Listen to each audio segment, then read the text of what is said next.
Yes, I think we're going live. Good afternoon, everybody. We're starting our chat with the candidate for Lauderhill Commission Seat 3, Nadia Assad. Thank you all for taking time out of your day. I didn't introduce myself before I introduced her because I'm so excited about talking to her. My name is Sandra Sheffer. I'm the president of the Democratic Women's Club of Greater Broward. And part of what I'm trying to do before the election cycle start is to get people to know who the candidates are that are going to be on their ballots when they're voting. Some people are voting for the during the primaries, which is August 18th of 2020, but a lot of us are, but then everyone's going to vote in the general election, which is November the 3rd, 2020. And I believe that's the ballot that Nadia is going to be on because there's no primary in her race, is my understanding.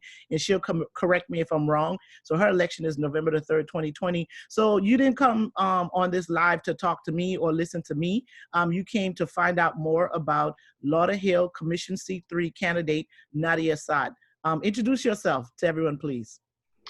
Hello, everyone. Hello, Sandra. Thank you so very much for inviting me, for giving me that opportunity to talk about our future election that's coming up on November 3rd. Actually, you're right, because we do not have a primary. And I would like also to thank everyone watching us right now, joining us. If you would like to know more about Nadia Assad, please stay with us, ask questions, and please share the live while you're at it, because there will be some information that will be very beneficial for the community that I would love for you guys to go ahead and share. Because afterward, iron sharpen iron. Whenever we get some information, we need to share it so we can move the community forward. Once again, it's a pleasure to be here with you, Sandra. Thank you so much for this opportunity. And I didn't want it to seem as though I was not paying attention. I'm listening to everything that you said. But before the feed, I should have set my phone for it to not auto lock, just because I want to make sure that everything that the people need to know, that I make sure I ask you everything. And, and then we have like a very good discussion. And I had a list of questions. So I wanted to look at my little cheat sheet for a minute that I wanted to talk to you about. But, I started off almost all the other interviews. You're about the fourth interview I've had, but the very first one I had three ladies on the panel. So you're probably like the sixth or seventh person that I spoke to. And one of the things that I really want to know, and I think the people want to know, is like what made you decide to run? Because it had to be something that made you decide to take the call, to make you decide to become a public figure. So what is it that that you heard, or what is it that drove you to decide that you wanted to run for this particular seat in the city of Lauderhill? Sandra, that's a great question. Because most of the time, when you know your why, that's when you are able to achieve it, to accomplish a lot of great things. It started early with me. I remember way back from Haiti, I was probably 11, 12 years old, around that area. I remember when everybody, all the kids my age, were going to school with their book bag filled with school supplies and everything else.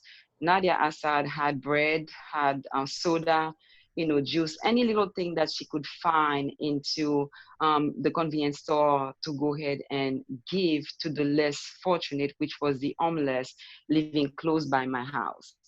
So that was the routine on a daily basis. And so as I look at things back way from my country, when I moved in here in Florida in 1997, it was never an easy path for me. The transition was a story, and having to live the daily life where as a minority, as a single mom, where you have so many obstacles trying to survive on a daily basis with, 2 or 3 jobs and, not enough education. He has put me into that position to look at resources and find out what else, someone can do to better their life. And I found out throughout that journey that there's a lot of things that we can do. There's a lot of things out there for us. In the minority that we don't know about. The resources are there. We don't have that information to go ahead and take advantage of them. We don't have enough, policy implemented into the system to help us out, especially the single parents.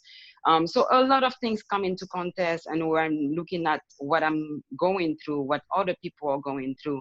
And I said, I am not complaining anymore. I want to be sitting at the table where I can make changes, where I can bring positive change to the community. And when we're talking about positive change, we're not talking about something for 1 or 2, 3 days. We're talking about lasting changes where we can move the community forward. So I am how to say that, a public servant. I'm a public servant really looking for uh, an office, elected office. Um, that way, I will find myself in a position to better help, to better assist. As an participant, what I usually do, I use my skills to collect money and then help throughout, and help people in the community. Um, my family used to help. And we come to a point, we said, you know what, we have other resources, we have other ways that we can help the community without having to dig into my own pocket, without having to sleep at 3 o'clock in the morning, painting a couple of pictures so I can go ahead and assist the community with a couple of needs.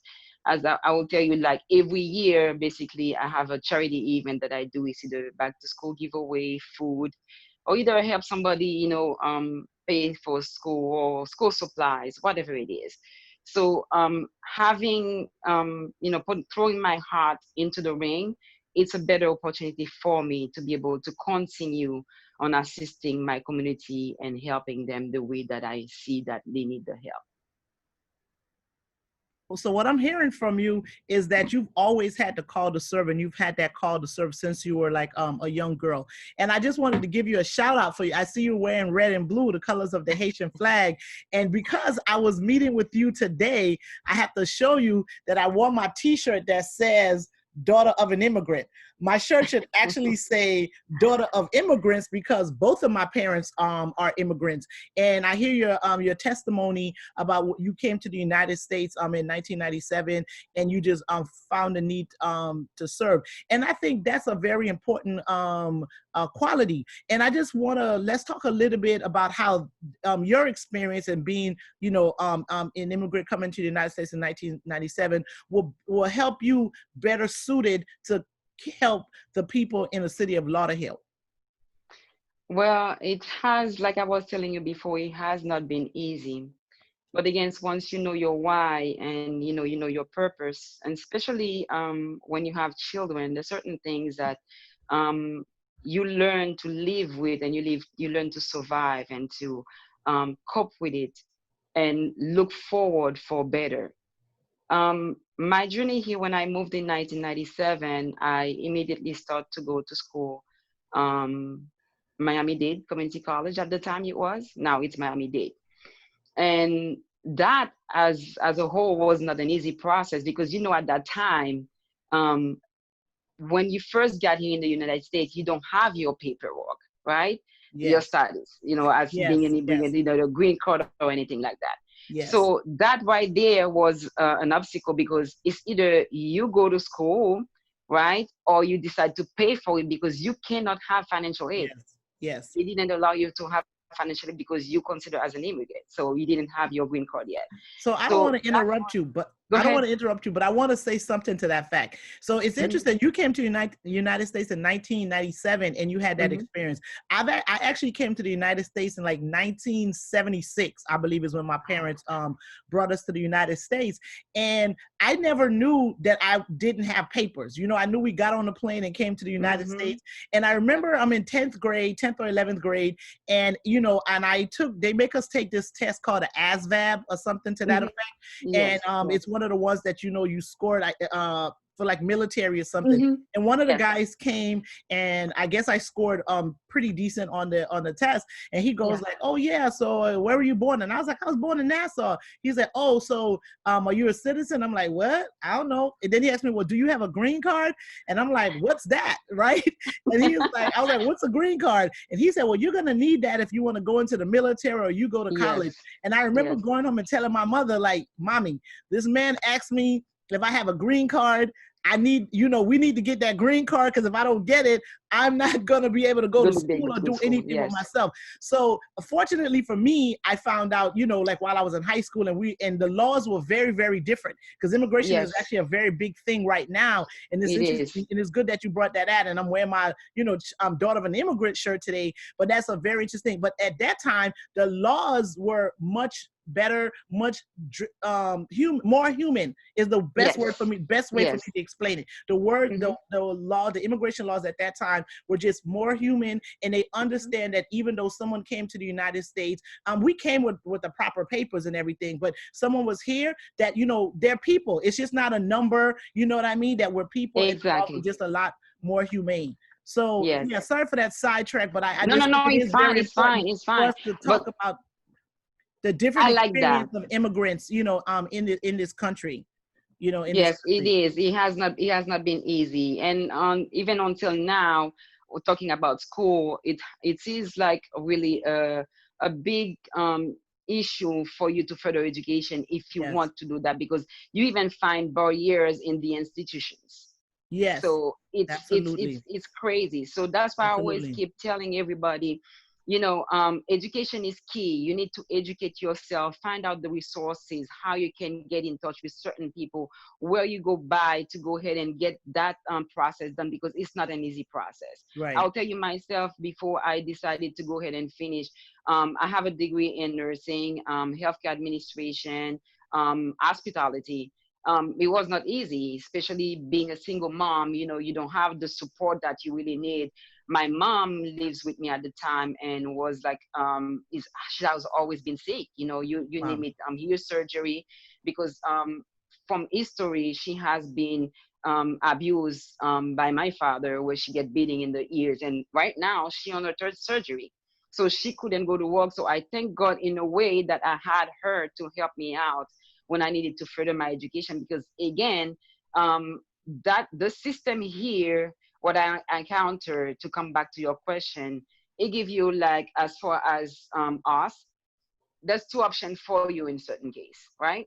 It's either you go to school, right, Yes. or you work couple of jobs to pay the bills. Yes, and you know that with the story, not the little, it's a big story you just told. And the story that you told just brought up so many issues, and Yes. without you even realizing it, right? One of them is like education, right? But first, the first thing you talked about was immigration, what is extremely important. And I have to give a shout out to the city of Lauderhill, because I know that they do like citizenship drives, and they do a lot of activities, Yes. like on a Yes. monthly basis, to help Hmm. that particular community. Yes. So I have to give a shout out to Yes. that city, because I know I'm that they always do it. there volunteering with my Right. They kids. do a Yes. monthly citizen drive, which is very important. You brought up the issue of childcare, right? So if Hmm. you're a Yes. single mother working and you have young children, childcare is so expensive. I'm the mother of twins, and I remember when they were younger and I had to put them in daycare, literally Yes. the daycare payments was probably more than the average person's mortgage There payment we go. or rent payment, because it was Yes. just so expensive. So childcare is one of those issues.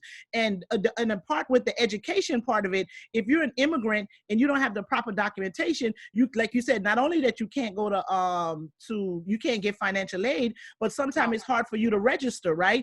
And Yes, there it was is. a law that was in place during the Obama administration that was called DACA, that the Hmm. current Yeah. occupant of the White House now has basically said we're not accepting any new That, no, not anymore. applications for DACA. And that was an opportunity to help young people who had no control about their manner of entry into the United States, that were Yes. here undocumented. It was a way to give them an opportunity to go to Yep. school, get educated, get a social security Yes. number, Yes. get work Do better for authorization. themselves and their And that family. particular program is at risk at this Yes. particular time because of the administration that we have. And that's why we want everyone to know that it's extremely important who you vote for and who you put in Yes. office, because they make decisions that can affect your life. And sometimes people don't think it affects them directly, but it can Hmm. affect you indirectly, right? Yes, So it does. It that's does. very important. It does. It does. And talking about, affecting directly, nobody can say that it doesn't affect you, because you live in the city, you live in the country. Every decision Absolutely. that's being made is being made, based on what's gonna happen, and one way or another, you're gonna be affected. So that's why I always encourage everybody to be engaged, participate. participate in your city hall meetings, to know what's going on, what decisions are being made for your community, because it's very important. Sometimes I know that they do the meeting at 7 o'clock, 6 o'clock. Some of us are at work, or some of them just come from work. They are tired, they cannot come. But at least in the community, in your neighborhood, form a group, right? You form a group, you designate somebody that can go each time that the meeting is being held. Great At idea. least Great one of idea. you guys being represented and know what's going on, and then you discuss it among you and then make a decision. At least you Absolutely. know what's going on in your community. There's another great point again, about being active, being engaged in your community. In my city of Lauderhill, as you know, the 2020 census is out there. We're Yes. still waiting on people to fill out that form, Tell them which how is they can do it, frustrating. Nadia. Tell them how they can do it. It is so easy. For example, right now in my webpage, votenadiaassad.com. You go there, you click on it, you click on my webpage. The very first button that you're gonna see is gonna be complete the census. Easy. You just push the button and then you go directly to that site, and it takes like a couple of minutes to fill it out. So We are at 52% in Lauderhill. We need 48 more percent. So tell us why it's important for them to do that, because some people, and I don't know the complete breakdown of your city, but I believe that there's a significant population of people from the islands that live in the city of Lauderhill. And Yes. and with that being said, that might also mean that there's a significant size. There might be a number of people in the city that's undocumented. Does it matter if they're undocumented? Or No. when they fill out the census, because that might be part of the concern. Nobody wants immigration or migrant to come to their house and haul them away. Yes, That's something and that that's they the should worry reason about. why they make it so easy for them. You don't need them to come to your door. You can always fill it either electronically by phone, either in the computer, or either you can mail it out. And no matter what your status is, it doesn't matter, because they're not going after that.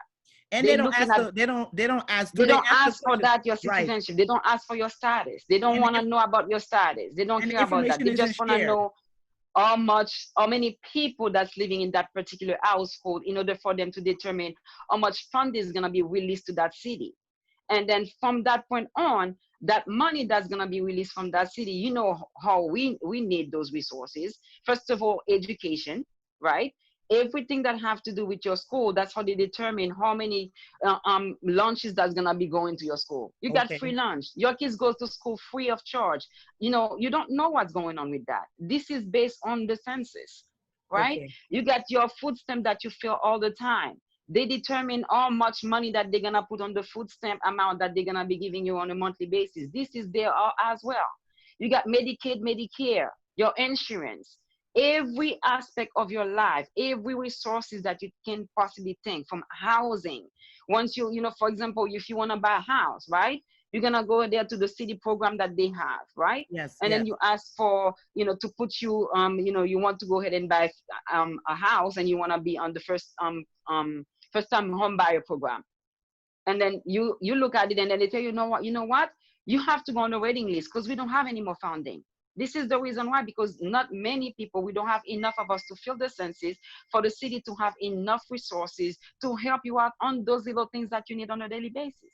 Yeah, and So all this those is are very important. important. But yeah, all of those things that you mentioned, food stamps, Medicaid, free and reduced lunch, first-time home buyer programs, those are things that benefits some communities that are considered underserved, right? Because there's some communities that, they just have people who they don't have like the work experience, or the income isn't very high, but that doesn't mean that they're not entitled to have food and shelter and those type of things. So that's where, government comes in, and they need to have an accurate number of how many people are in that community, so the city and the state and all can be properly funded in order for the people to get the kind of resources that they need. So that's it's important. And you can't stress it enough for the importance of the census. Yes, definitely, definitely. Because you got your policing services, fire rescue, everything that has to do with the city, if you don't fill it out, has an impact on you, on your community. So because from one person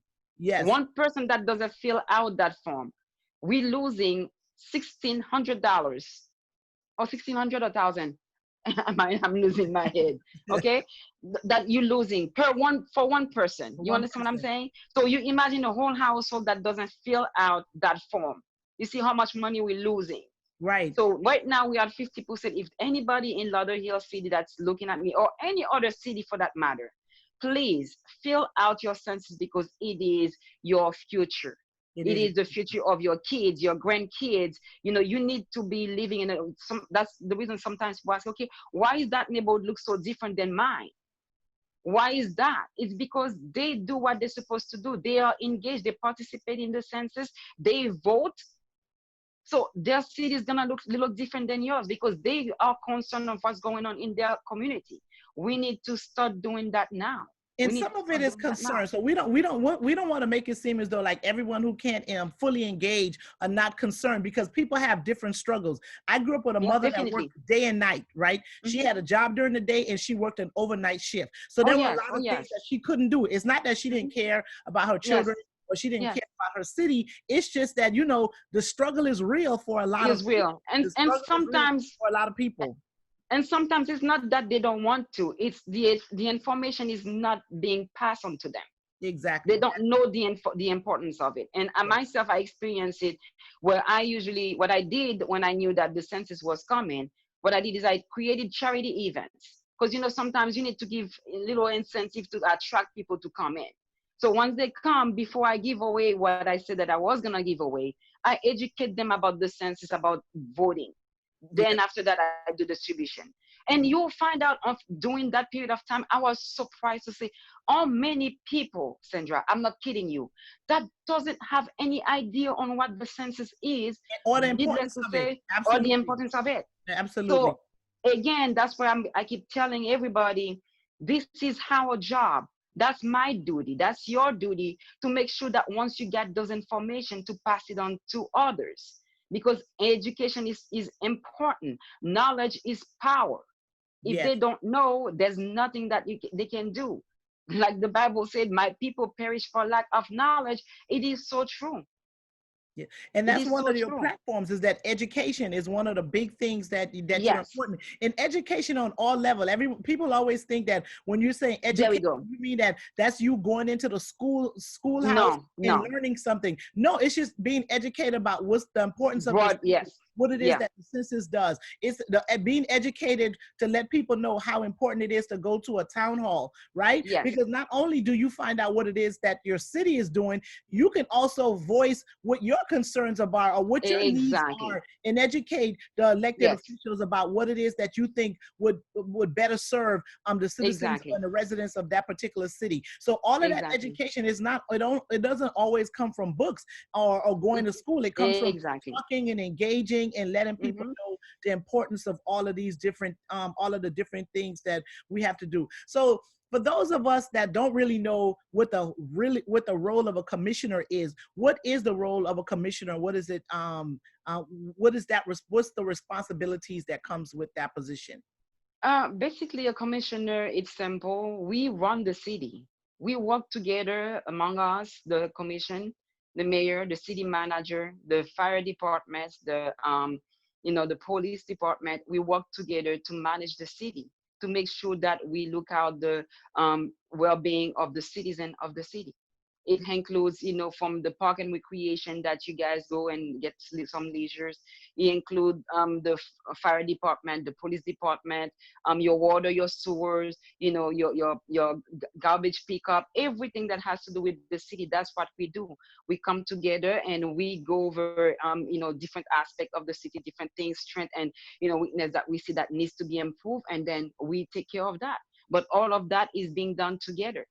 Doing That's why together, one of my mantra is together we can. We together always we work can. together to Together we find can. out, yes, what's Yes. going on. And Yes. so what is it that you want to do to help the city of Lauderhill move forward as your role Well, as C3?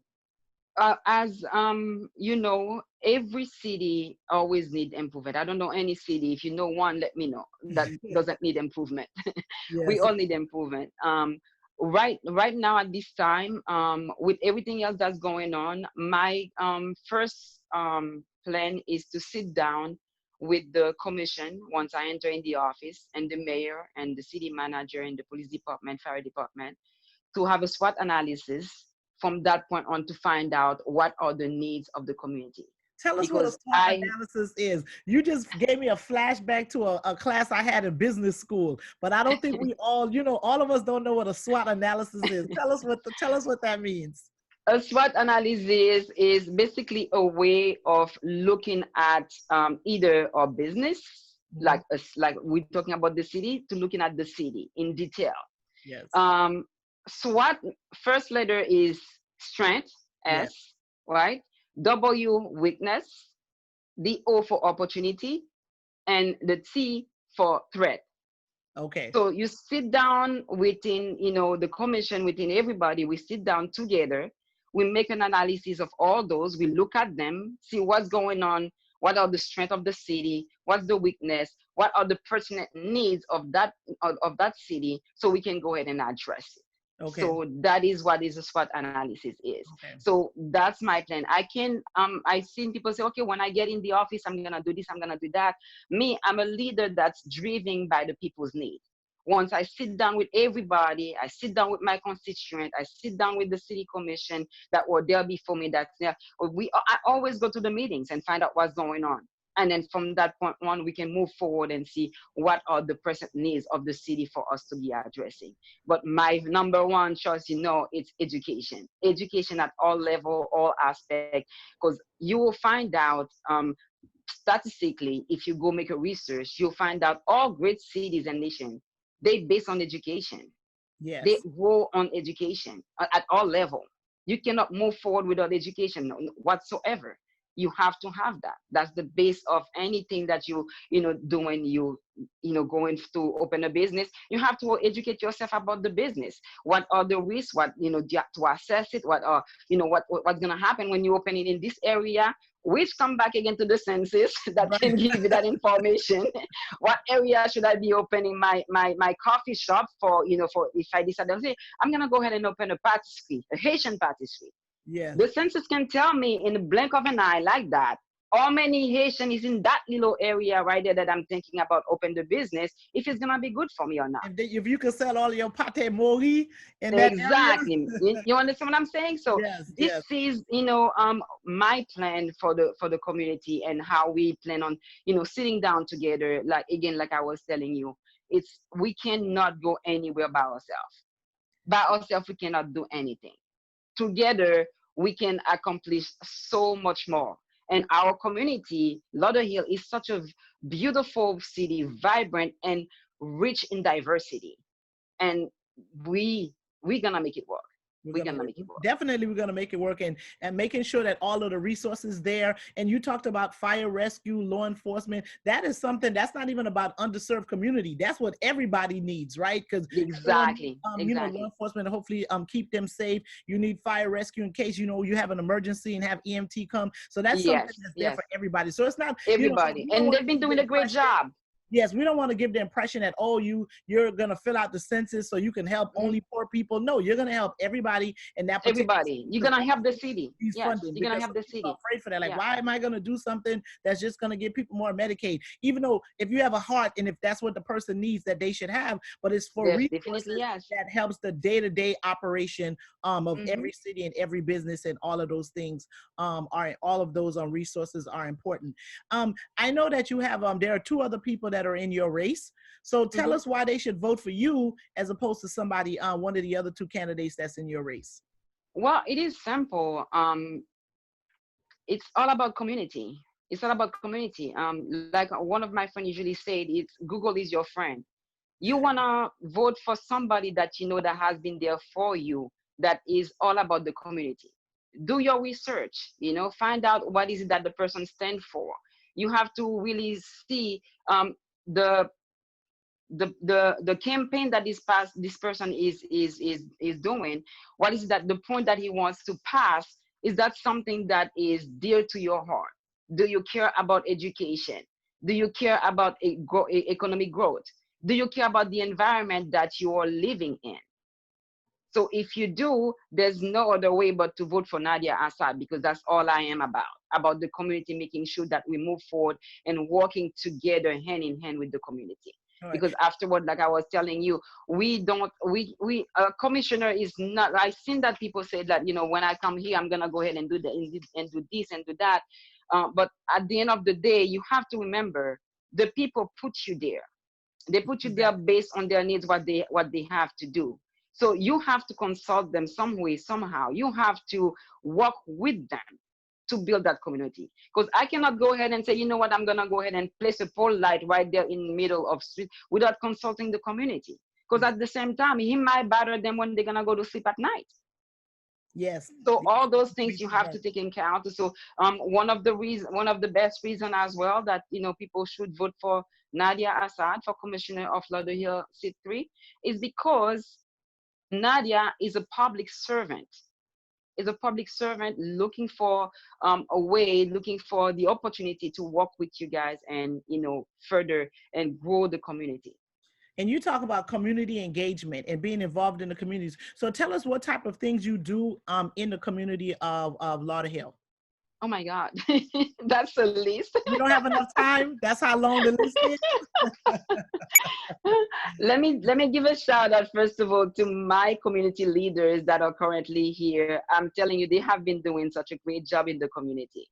Okay, we're talking about everybody in there. We come from Vice Mayor Berger.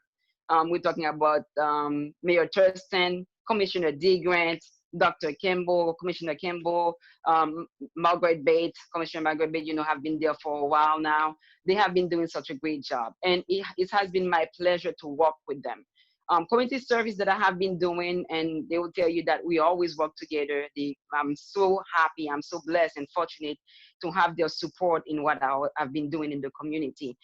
Throughout my charity events, backpack giveaway, turkey drive, or any educational activity that I have been doing, they have been there supporting this event, and I'm so grateful for that. I mentor as well into the schools in Lauderhill. When we have school every morning, I mentor. Is that a shout out to Parkway Middle? Parkway Middle, yeah. They have been doing a great job. I mentor at the schools. And I also am one of the COP for the Lauderhill Police Department. I work with them hand in hand, volunteer with them, and then be a part of their youth program that they have. And I also am a member of the CERT for the fire rescue. I work with them hand in hand as well. Whenever there's a disaster, whatever it is that the community needs help with, I'm always there helping around. And I am also a member of the Lauderhill Kiwanis Club. Working hand in hand with them, making sure that the community get the help needed. And I'm also a community outreach for the Haitian American Chamber of Commerce. Okay. It's amazing. I cannot really tell you anymore. That's the one that I can remember top of my head. Those are the community services that I have been involved throughout of the community. I was blessed to have been nominated by the city. I was giving the award by the city of Lauderhill for my service in the community last year. And that was done by Vice Mayor Berger at the time. So I've been in the community out there, anybody that needs help, any organization, I'm always willing to work with them, any individual that are, out there working with them to better our community. That's, I've been doing a lot. I've been doing, sometimes my mom like, oh my God, she was telling me the other day, she said, Nadia, don't tell anybody that I say that, but in a way, I'm kind of happy about Corona that's here. You get to sit down somewhere and get some rest. I also have an organization named Pen to Impact. It's through that organization that I was able to organize different charity activities throughout of the city to help the less fortunate.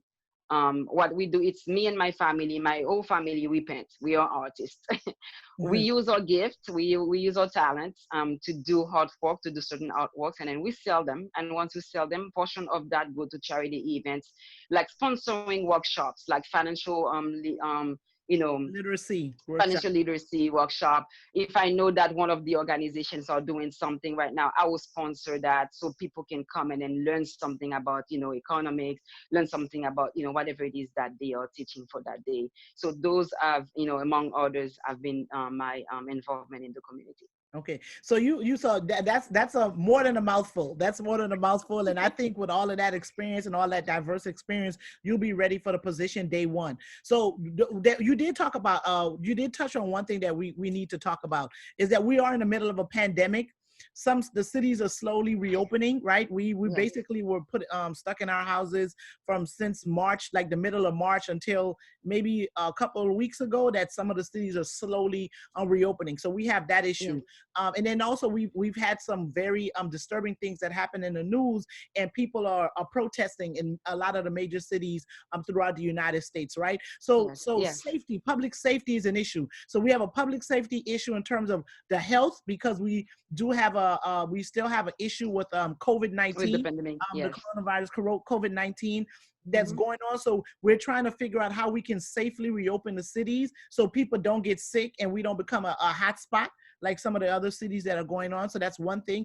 And then we also have a public safety issue in terms of, like, there are people who I know that there's several protests that are actually planned over the Hmm. weekend. Not sure if there's one in Lauderhill. So Hmm. public safety is a big concern. How are we gonna how do you think the commission, how do you think your role, because we're expecting maybe another outbreak of corona in November after you're elected. How do you have a plan in place to deal with health outbreak with the coronavirus, or if we find ourselves unfortunately in a situation where there's a lot of protests that may turn from being a peaceful protest to something else?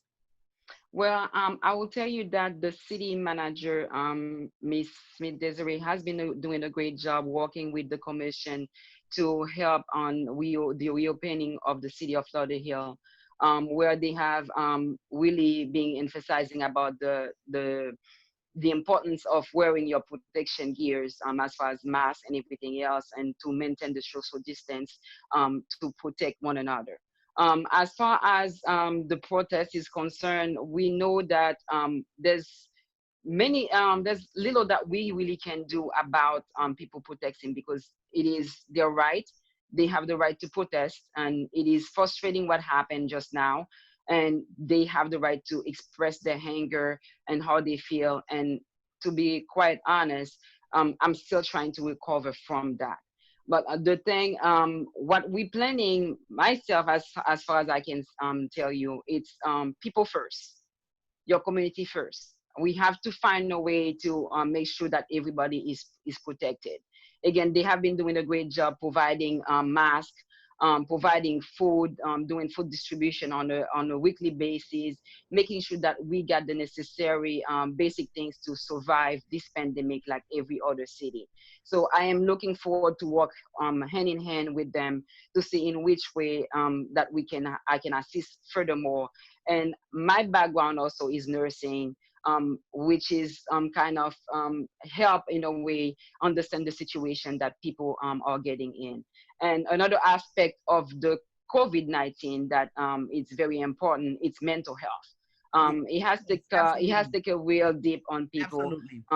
And I will tell you myself, quite frankly, me as somebody that's always active, being out there in the community, being confined in my house has not been easy. If that wasn't for my habit of painting, no one can tell you, what could have happened. I received a post no longer than yesterday, I think last night, a friend of mine that posts on Facebook. Is an artist as well, very great artist, that he wants to end his life.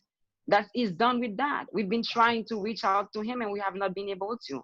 So those are things that I think that are being in place. And I think as well, I can see that I will tell you as well that the Broward County Mayor, their wholeness, have been doing a great job as far as putting the information out there, making sure that we have the resources necessary for those kind of things. We have the hotline for mental health. We have the hotline for our first responders that they can call and see if they need help, if they need assistance. And us as community, I think we have been doing a great job, and I think we have to continue on that same great job of on checking on each other, being there for each other, because it goes a long way. It goes a long way. So once we get together, we stick together, we help one another. There's nothing that we cannot survive.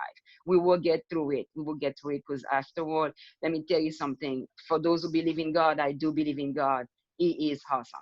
Amen. He is Yes, and awesome. you did that is a big thing in terms of COVID because of mental health. And it's hard for the kids. They were all of a sudden they went to school one day and then next thing you know Yes. they couldn't go back to school. A lot Yes. of them missed their friends. And I Their have friends. a Yes. daughter that special needs who couldn't understand why it is that she couldn't go to school. And then she hears Exactly. about this thing called coronavirus outside, but it's something that you can't see, but it's so Exactly. insidious and so dangerous, but you can't Yeah.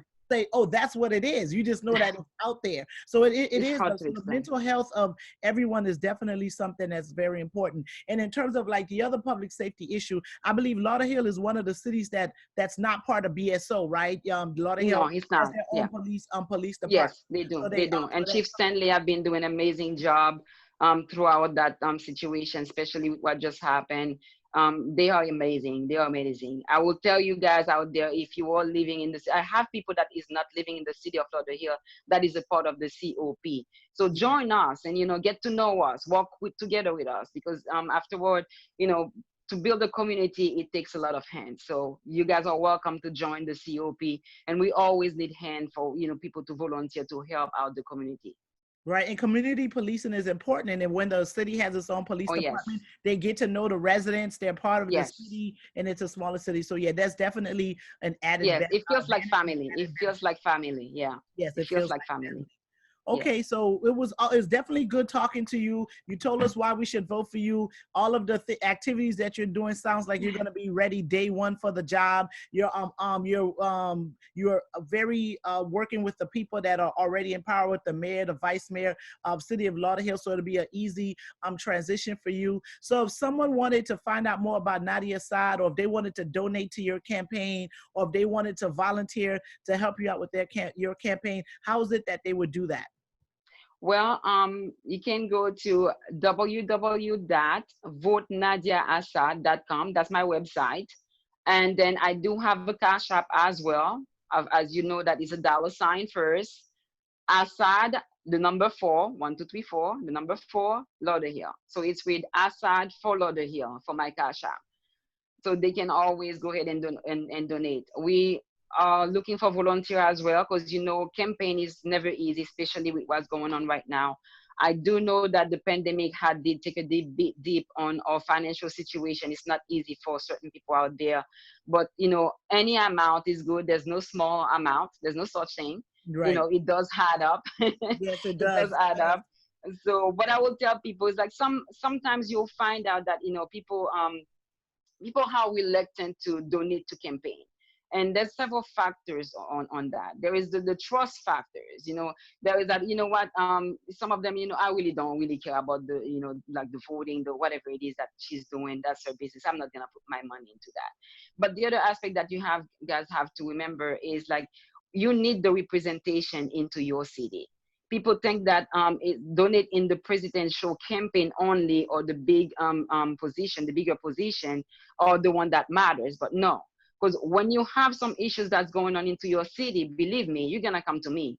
You're gonna come to the commissioners. You're not Exactly. gonna go to the White House You're not or gonna the be able to senators. get They in. they're not. No, they're Yes, not. yes. So you need to take count of that, and then be able to go ahead and support your elected official for the cities as well, because they are a very important aspect. They are very important key people into your community, because we take what's going on here, we take it to Tallahassee. We tell them, okay, this is what we see, this is what we need to have change. And we take it to the Broward County mayor. We take it anywhere that it needs to be taken care of so it can be addressed. So you need to support that.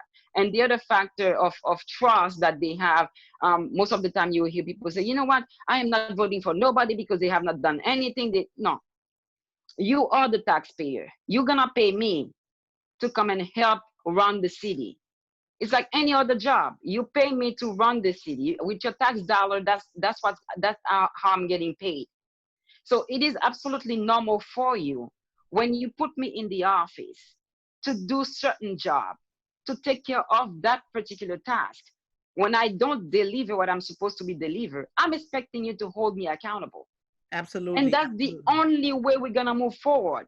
Yes. Don't sit down and stay complaining, and don't take it where it needs to be taken. Absolutely. And people need to understand, and that's what we refer to as the down ballot candidates. People go in on November 3rd, 2020 and say, I'm only voting for the president. That's the only position that matters. And that's not accurate, because county commissioners, the sheriff, the supervisor of election, the school board members, all of those people are the ones that are making decisions about your day-to-day living. The things that happen to you every day are made by your local elected officials. And it's very important who you choose to represent you in your county and who you choose to represent you in your state, of course, because they make the day-to-day decisions. The ones that you send to Tallahassee, they're the ones that's getting money to bring back to your city. So all of those positions absolutely matter. And we do need to take account of that. So we don't, and again, one of the reasons why I wanted to do something like this is because I didn't want people to go in on election day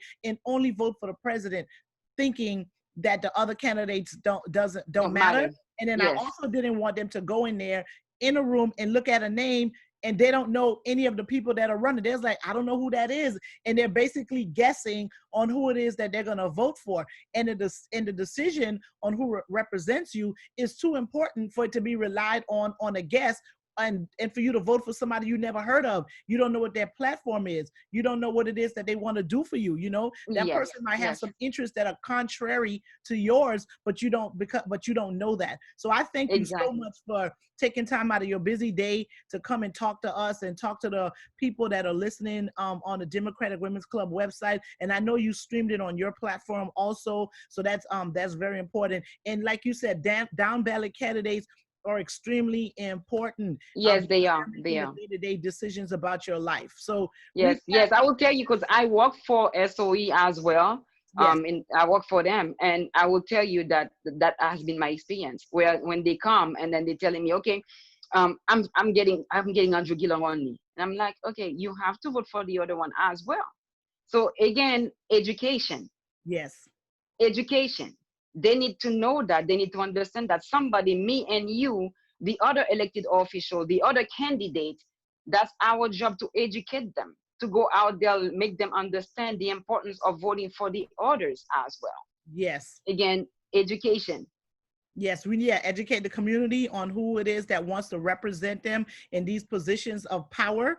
And it is power because you're making a decision about the resources, how things are going to be distributed, what it is that's going to be happening in the city. And you also want to make sure you vote for someone who's going to listen and do what the community needs, as opposed to they have their own agenda and they want to they want to take this position to just promote their own agenda, as opposed to the agenda of the people, right? Of the people, exactly. It might be a bucket list idea for them. They're like, before I die, I want to make sure I hold an office. I'm not saying that person may not do a good job, but that's not, you don't want that to be the primary reason. Exactly. Such an important role, because you've decided to become a public servant. And so the person that has that position, their number one goal should be to serve the public. To serve. Okay, so tell us about your social media platforms, how they can check you out. Facebook, Twitter, Instagram, YouTube. Yes, I am on Facebook. I am on Twitter. Tell them all of your handles so people can follow you. Instagram. I am everywhere, like my mom usually said. I am on Instagram, Facebook, and my website is www.votenadiaassad.com. And in there, you're going to find way to contribute to my campaign. And you're going to find a button as well to fill out your census, please, please, please, please, please. Yes. And then you have also my Cash App for those, because sometimes I found that it's a little bit easier for people to go ahead and send a Cash App.